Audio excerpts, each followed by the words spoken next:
बिहार में पूर्ण रूप से शराबबंदी है, लेकिन आए दिन जहरीली शराब से मौत की खबरें सामने आती रहती है। होली के 2 दिन पहले से ही करीब 37 लोगों की जान जहरीली शराब से गई है, ऐसी आशंका जताई जा रही है। इसीलिए आज उत्पाद विभाग ने एक प्रेस कॉन्फ्रेंस हुआ है और जहरीली शराब से कितनी लोगों की मौतें हुई है, इन सब की जानकारी आज उत्पाद विभाग ने इस प्रेस कॉन्फ्रेंस में दी है। आपको छोड़े जाते हैं इस वीडियो के साथ। पिछले सप्ताह में और इस माह में अब तक जो भी कार्रवाई की जाती है उसके बारे में हम लोग ब्रीफ करते हैं सभी प्रिंट इलेक्ट्रॉनिक मीडिया को। आज हम लोग जो हैं 13 मार्च से लेकर के 19 मार्च के बीच में जो कार्रवाई हुई उत्पाद विभाग की, और उसके बाद 1 मार्च से लेकर 19 मार्च के बीच में जो कार्रवाई उसकी हम लोग उसका विवरण देंगे आपको।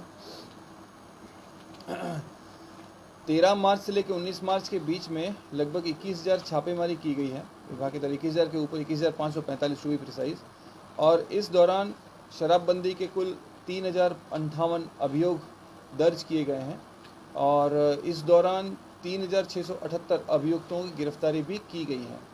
पिछली बार भी जब बात हुई थी तो बताया था कि हम लोग विभाग उत्पाद और पुलिस विभाग की तरफ से होली के ध्यान में रखते हुए कि तेज अभियान चलाए गए थे सब जिलों में, और इस दौरान कुल 66,386 लीटर देसी और विदेशी दोनों मिलाकर के कुल 1,01,434 लीटर शराब बरामद की गई। तो 66,000 देसी और 35,000 विदेशी, इस तरह 1 लाख के ऊपर विदेशी शराब कुल शराब भी बरामद की गई है। और इसी अवधि में 586 वाहनों को भी जब्त किया गया है। तो 1 मार्च से लेकर 19 मार्च के बीच में अवैध शराब के विरुद्ध कुल 53,000 छापेमारी की गई और इस दौरान 7,354 अभियोग दर्ज किए गए, 8,723 अभियुक्तों को गिरफ्तार किया गया और इसी दौरान 1,90,000 लीटर शराब भी बरामद की गई है। होम डिलीवरी के संबंध में जो अभियुक्त गिरफ्तार हुए उसकी संख्या 702 है और इतनी ही अवधि में 1400 वाहन भी जब्त किए गए हैं।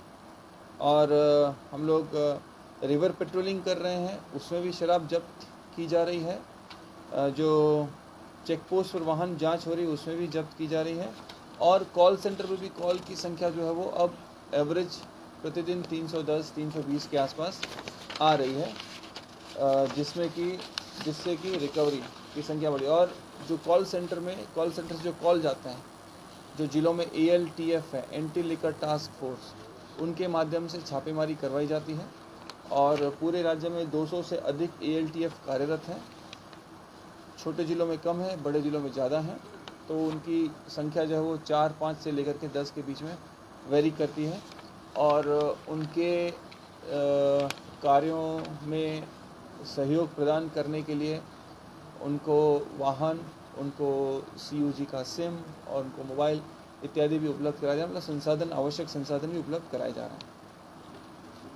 और आप सभी लोगों ने कवरेज दिया है ड्रोन के जो उपयोग हो रहा है उसको लेकर के भी। तो अभी as of now 43 drones, total 43 drone अभी कार्यरत हैं और उसकी मदद से हम लोगों ने 26 लाख से ज़्यादा का 26,29,974 अगर एग्जैक्ट कहें तो किलो जावा महुआ और लगभग 60,000 लीटर शराब को भी विनष्ट किया है। आप लोगों ने उसको बृहद पैमाने पर दिखाया भी है, उसके वीडियो फुटेज वगैरह को। और अभी हम लोग गंगा,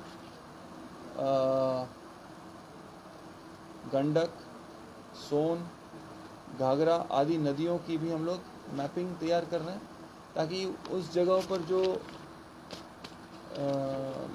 क्रॉनिक एरिया कहें कि जहाँ पे लोग पहले से बनाते रहे हैं या आदतन बना रहे हैं, एक बार रेड होने के बाद हट जाते हैं फिर बनाते हैं, ऐसे लोगों के लिए, ऐसी जगहों के लिए हम लोग उसका मैपिंग करके वहाँ पर लगातार ड्रोन की मदद से छापेमारी की जाए, ये हम लोग सुनिश्चित करेंगे। और ट्रायल आप लोग जानते हैं कि माननीय उच्च न्यायालय के द्वारा जो विशेष न्यायालय अधिसूचित कर दिए गए थे दिसंबर माह में, उसके बाद जो ट्रायल की संख्या उसमें तेज़ी आई है और मार्च माह में कुल 62 ट्रायल अभी तक कंप्लीट हो चुके हैं, जो कि संख्या बढ़ती जा रही है। फरवरी पूरे माह में जो ट्रायल कंप्लीट हुई थी उसकी संख्या 86 थी, वो अभी तक ही वो 62 हो गई है। और आने वाले दिनों में, जैसा कि हम लोगों को फील्ड से फीडबैक मिल रहा है, सूचना मिल रही है, हमारे एडवोकेट्स हैं स्पेशल पीपल के माध्यम से, उसे ये जानकारी मिल रही है कि ये संख्या बहुत तेज़ी से बढ़ रही है और इसमें जो सज़ा प्राप्त व्यक्ति हैं उसकी भी संख्या बढ़ती जा रही है। जैसे इस माह में अभी तक 52 व्यक्तियों को सज़ा दी गई, जिनकी सज़ा की मात्रा जो है वो 5 साल और 10 साल के बीच में वेरी करती है, सबकी अलग अलग है। निबंधन की बात करें तो वर्ष 21-22 का हम लोग लगातार, आप लोग जानते हैं कि निबंधन को भी आप लोग कवरेज कर रहे हैं और हमने पिछली बार भी बताया था कि हम लोग फरवरी माह तक का जो लक्ष्य था उसको हम लोगों ने 100% प्राप्त किया था। और इस बार जो मार्च महीने का जो लक्ष्य है, मतलब कि अप्रैल से लेकर मार्च तक का जो लक्ष्य है इस वित्तीय वर्ष का हमारे विभाग का, वो 5000 करोड़ था। उसके विरुद्ध अभी तक हम लोगों ने 17 मार्च तक हम लोगों ने 4858 करोड़, जो कि लगभग 96.01 मतलब 96% होता है। और अभी हम लोग हमारे लक्ष्य से लगभग 150 करोड़ के आसपास दूर हैं, जो आने वाले 10 दिनों में हम उसको भी प्राप्त कर लेंगे, ऐसा हमको विश्वास है। और इस तरह हम लोग जो राजस्व का जो लक्ष्य है हमारे विभाग से संबंधित, उसको हम लोग 100% प्राप्त करने में सफल होंगे। मॉडल डीड के माध्यम से हम लोग निबंधन करा रहे हैं, इसकी भी कवरेज आप लोग कर रहे हैं। डीड का प्रारूप ऑनलाइन रख दिया गया है ताकि जो भी व्यक्ति चाहे वो उसको ऑनलाइन करके फिलअप करके उसको सबमिट कर सकता है। और दैट्स इट। हाँ, लास्ट टाइम जब हम लोगों ने किया था तो आप में से कुछ लोगों ने हमको नीरा के संबंध में क्वेश्चंस पूछे थे। तो जो नीरा के उत्पादन के संबंध में जानकारी लेना चाहते हैं, मैंने उनको भी ये कहा था उस समय कि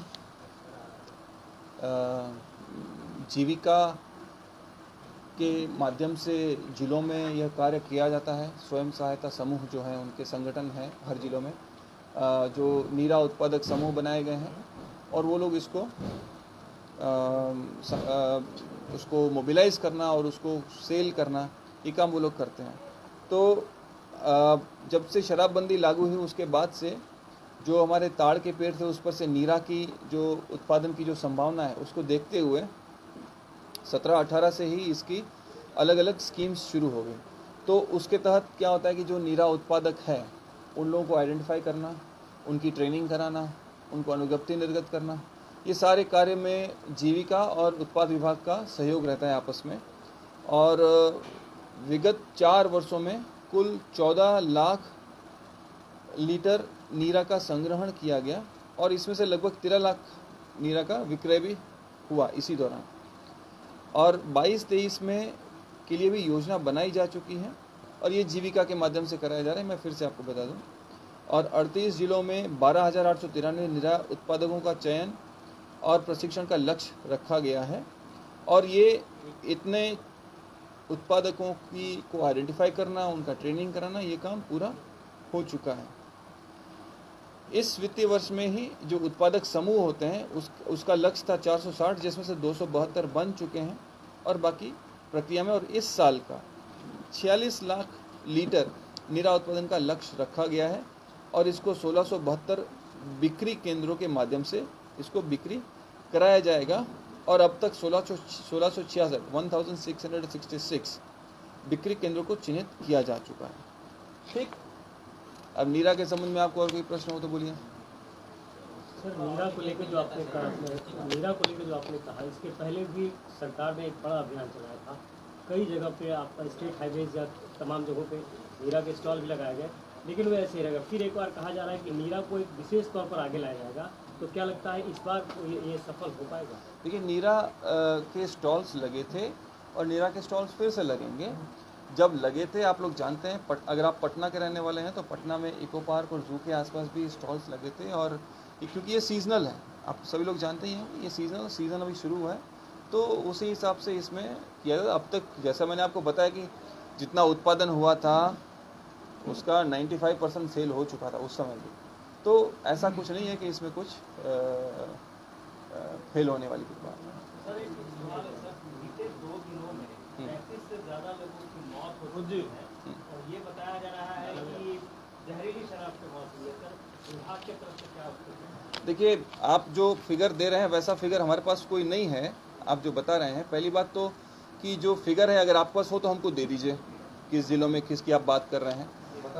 हाँ, दे दीजिए, हमको दे दीजिएगा। लेकिन बिहार पुलिस मुख्यालय ने अपने तरफ से जो पत्र दिया उसमें है कि मद्य निषेध विभाग को वहाँ के डीएम और एसपी ने ज्वाइंट जो हम बोल रहे हैं उनको जवाब तो दें, ठीक है ना।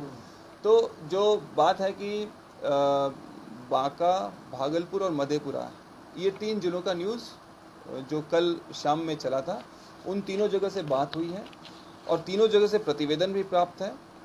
बांका में जो मृतकों की संख्या है उसके बारे में कि कहा जा रहा है कि वहाँ पे किसी का भी अंत्य परीक्षण नहीं कराया जा सका और उनके परिवार वाले भी कोई है वो तैयार नहीं थे किसी तरह की बात करने के लिए। अब सीधी बात है कि अगर किसी के यहाँ कोई डेथ हुई है तो वो लोग परिवार मतलब प्रशासन के लोग ज़्यादा कुछ तो सिचुएशन नहीं हो तो उनसे बात करें। उसके बाद मधेपुरा और भागलपुर में जो डेथ हुई है उसमें अंत्य परीक्षण कराया गया है। किसी भी बात की संपुष्टि या तो वहाँ पर कोई साक्ष्य मिले तब हो सकती है या फिर कोई हमारे पास कोई साइंटिफिक एविडेंस हो उसके आधार पर हम कह सकते हैं। तो भागलपुर में जो अंत्य परीक्षण कराया गया उसका जैसे रिपोर्ट आएगा उसके आधार पे किया जाएगा। बाकी इन्वेस्टिगेशन, अनुसंधान वो सब लोकल पुलिस थाना कर रहे हैं, छापेमारी कर रहे हैं और जो भी खबर दी जा रही है, जो भी आप लोगों की तरह या किसी और की तरह सूचना दी जा रही है उसके ऊपर एक्ट किया जा रहा है।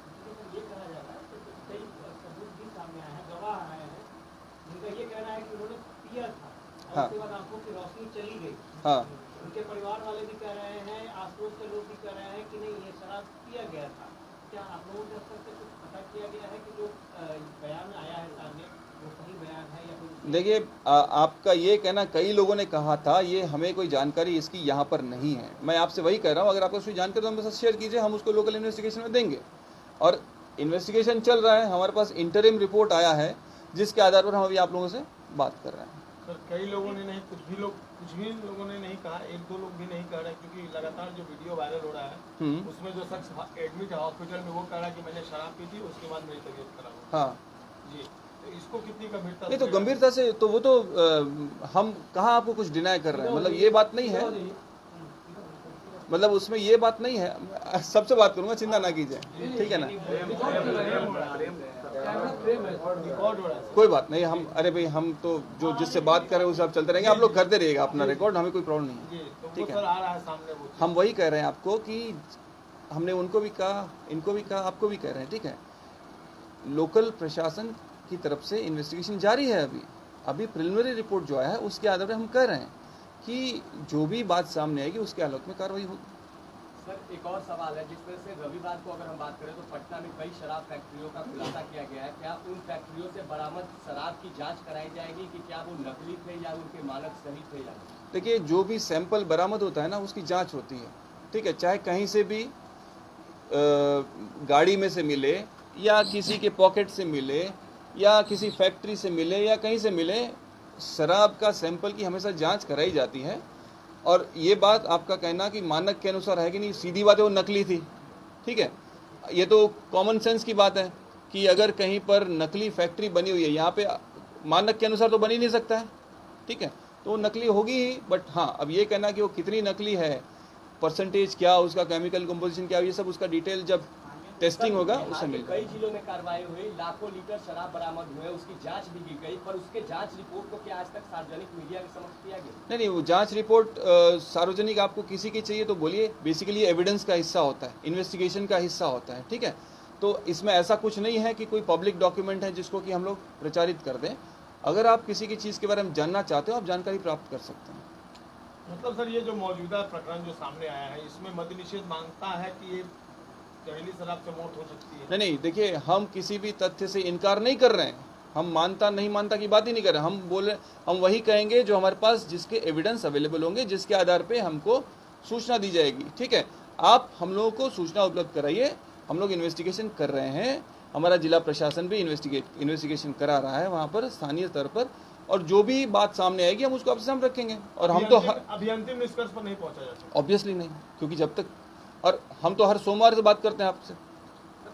लेकिन जो पत्र पुलिस मुख्यालय से आया उसमें कहा गया कि बीमारी से इन लोगों की मौत हुई। और उसमें बिना पोस्टमार्टम के बताया जा रहा है कि इसमें शराब पीने से मौत नहीं हुई है, किस आधार पर बताया? देखिए, आपका ये प्रश्न, ये कहना कि उस पत्र में क्या है और ये किस आधार पे कह रहे हैं, ठीक है, ये आपका पत्र मतलब क्वेश्चन जो है वो हमको ठीक नहीं लग रहा है। पहली बात ये कि ये प्रिलिमिनरी रिपोर्ट जो भी आई है, लोकल प्रशासन के द्वारा जो भी जानकारी प्राप्त उपलब्ध कराएगी, आपके भी पत्रकार वहाँ पर होंगे ही जिन्होंने आपके साथ शेयर किया होगा।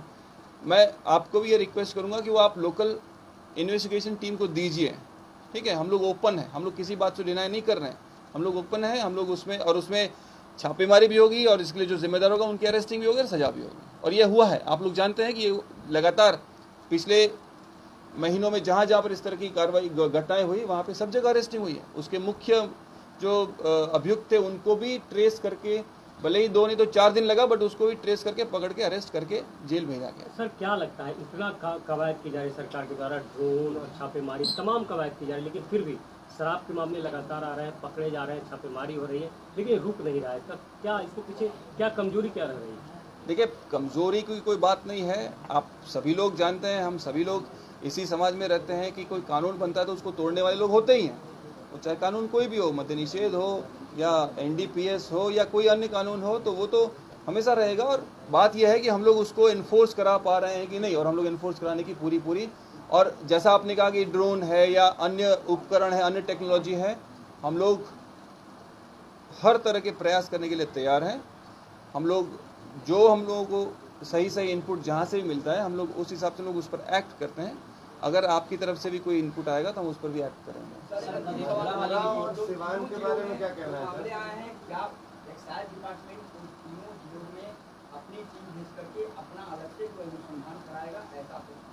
देखिए, हम क्या करें आपको कि अभी प्रिलिमिनरी इंक्वायरी हो रही है, जैसे ही मामला आगे बढ़ेगा जो होगा उस हिसाब से हम लोग उचित निर्णय लेंगे।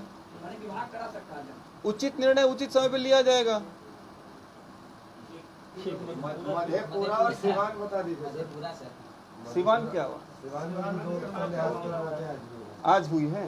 अच्छा, देखिए, मतलब आप मधेपुरा का भी रिपोर्ट आया ही है, वो तो आपके साथ शेयर किया ही होगा।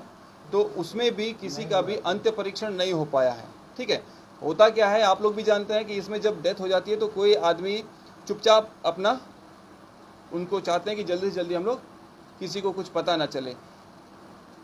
आप में से ही, मतलब पत्रकार में से ही कोई लोकल मीडिया वाले ही कोई बात को आगे लाते हैं। जब तक वो बात सामने आती है तब तक सब लोग अपना कर चुके होते हैं आवश्यक कार्रवाई। तो होता क्या है कि जो आवश्यक साक्ष्य होते हैं उसको जुटाने में प्रॉब्लम्स होते हैं। तो ये सब बातें हैं, इसीलिए हम आप लोगों को बोलते हैं और पिछली बार भी हमने बोला था कि हम लोगों को मीडिया का बहुत सपोर्ट मिलता है, बहुत पॉजिटिव सपोर्ट मिलता है। हम इस बात को मानते हैं, इस बात को रखते हैं हम सबके सामने कि पिछली बार शायद इसके पहले आप जानते हैं राजस्थान की टीम आई थी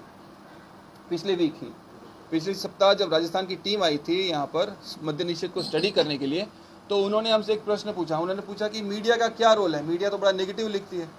हमने कहा मीडिया कभी हमारे बारे में नेगेटिव नहीं लिखती है, मीडिया जो तथ्य है वो लिखती है, हम उस तथ्य को लेते हैं अपने कंट्रोल। हम अगर हमको सुबह न्यूज़ दिखता है पेपर में कि कहीं पर दारू पी के कोई धमाल कर रहा था, तो वो न्यूज़ कटिंग जाती है उसके ऊपर एक्शन लेने के लिए, वो हमारे फेवर में है। वो हमारे जो भी कमियां हैं या हमारा जो भी हम जहाँ पे काम कर सकते हैं वो बात हमको बताई जाती है, तो हम इसको पॉजिटिवली लेते हैं। इसीलिए मैं कहता हूँ आपके फील्ड में जो भी आपके पत्रकार बंधु हैं, अगर कोई इन्फॉर्मेशन है किसी के बारे में, कोई माफिया है, कोई सप्लायर है, कोई पीता है, कोई रखता है, कोई स्टॉकिस्ट है, उसकी जानकारी आप स्थानीय प्रशासन को दीजिए, हमको दीजिए, हमारा कॉल सेंटर है वहाँ दीजिए। अगर आपको आइडेंटिटी के लगता है कि प्रचारित हो सकते हैं या आपको लगता है कुछ इशू है, तो हमारे कॉल सेंटर है, ACS सर का व्हाट्सएप, उस पर रोज सैकड़ों कॉल आते हैं, ठीक है, मैसेज आते हैं व्हाट्सएप, उसके थ्रू भी कीजिए। हम चाहते हैं कि हम सभी लोग मिल करके, देखिए इन्होंने जैसे कहा अभी कि कानून क्या है, अरे हम सभी लोग जब मानेंगे तभी कानून होगा ना। ज़्यादातर लोग मान रहे हैं, कुछ लोग नहीं मान रहे हैं, हम लोग को मिल करके उनको मनवाना होगा। Thank you.